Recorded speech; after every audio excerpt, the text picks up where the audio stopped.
Hello வணக்கம் friends. இன்னைக்கு நம்ம இதை பற்றி பார்க்க போகிறோம்னா, நம்ம ஒரு சில லோன் வாங்குறதுக்கோ இல்லை நம்ம ரேஷன் கார்டில் பார்த்தீங்கன்னா ரீசெண்டாக சேர்த்த குழந்தைங்க பேரோ இல்லை வேற யார் பேரோ நம்ம சேர்த்துருந்தோம்னா அவங்களோட பேர் அதில் இருக்காது. அந்த பேர் எப்படி இருக்கா இல்லையா அப்படிங்கிறத பற்றியும், வீட்டில் ரேஷன் கார்டில் யார் யார் பேர் இருக்குது யார் யார் பேர் இல்லை அப்படிங்கிறத பற்றியும் நம்ம தெளிவாக பார்க்க போகிறோம். இந்த இதுக்கு பேர் தான் இ ரேஷன் கார்டு அப்படின்னு சொல்லலாம், இல்லை இ ஸ்மார்ட் கார்டு, அதுமாரி டிஜிட்டல் ஸ்மார்ட் கார்டு அப்படின்னு கூட சொல்கிறாங்க. இதை வந்து நீங்கள் சுலபமாக மொபைலே எடுத்துடலாம். நான் அதை பற்றி உங்களுக்கு விலாவரியாக சொல்லித்தரேன். வாங்க வீடியோக்குள்ளே போகலாம்.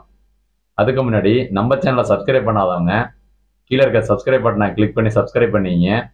பக்கத்தில் இருக்க பெல் ஐக்கானை கிளிக் பண்ணி ஆல்னு கொடுத்துக்கிட்டீங்கன்னா நம்ம போடுற எல்லா வீடியோவும் உங்களுக்கு நோட்டிஃபிகேஷனாக வரும். வாங்க வீடியோக்குள்ளே போகலாம். கூகுள் குரோம் ஓப்பன் பண்ணிக்கிறோம். கூகுள் குரோம் ஓப்பன் பண்ணிட்டு டிஎன்பிடிஎஸ் அப்படிங்கிறத கொடுத்துக்கிறோம். கொடுத்துக்கிட்டு மேலே இருக்கு பாருங்க டிஎன்பிடிஎஸ் அந்த அப்படிங்கிற லிங்கை கிளிக் பண்ணிக்கிங்க. கிளிக் பண்ணிங்கன்னா இது மாதிரி ஒரு பேஜில் போய் ஓப்பன் ஆகும். அது லெஃப்ட் சைடில் மேலே இருக்கு பாருங்க பயனாளர் நுழைவு, அதை கிளிக் பண்ணிக்கிறோம். அதை கிளிக் பண்ணணும்னா நம்மளோட மொபைல் நம்பர் கேட்குது. அதில் நம்ம ரேஷன் கார்டில் எந்த நம்பர் இணைச்சிருக்கோமோ, அதாவது நம்ம அரிசியெல்லாம் வாங்கினா எந்த நம்பருக்கு ஓடிபி வருதோ அந்த நம்பர் அதில் என்டர் பண்ணணும். அந்த நம்பரை அதில் என்டர் பண்ணிக்கிங்க. என்டர் பண்ணிக்கிட்டு கீழே உள்ள கேப்சாவை கீழே உள்ள பாக்ஸில் போட்டுங்க. போட்டுக்கிட்டு பதிவு செய் அப்படிங்கிறத கொடுங்க. கொடுத்தீங்கன்னா அவங்களுக்கு ஒரு ஓடிபி போகும். அந்த ஓடிபி 7 டிஜிட்டில் இருக்கும். அந்த ஓடிபியை எடுத்து என்டர் பண்ணிக்கிங்க.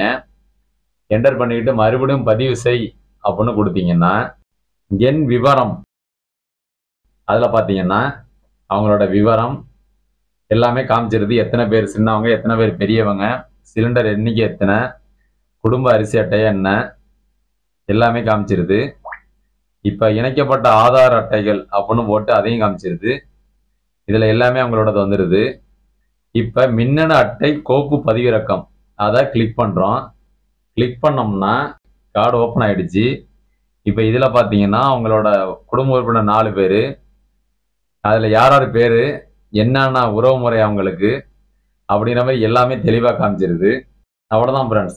இவ்வளோ ஈஸியாக இந்த இ ஸ்மார்ட் கார்டு நம்ம எடுத்துக்கலாம். இது சம்மந்தமாக வேறு எதுவும் சந்தேகம் இருந்ததுன்னா கீழே இருக்க கமெண்ட் பாக்ஸில் கமெண்ட் பண்ணுங்கள். மறக்காமல் நம்ம சேனலை சப்ஸ்கிரைப் பண்ணிங்க. கூடவே இருக்க பெல் ஐக்கானை கிளிக் பண்ணிக்கிங்க. Okay friends, thank you.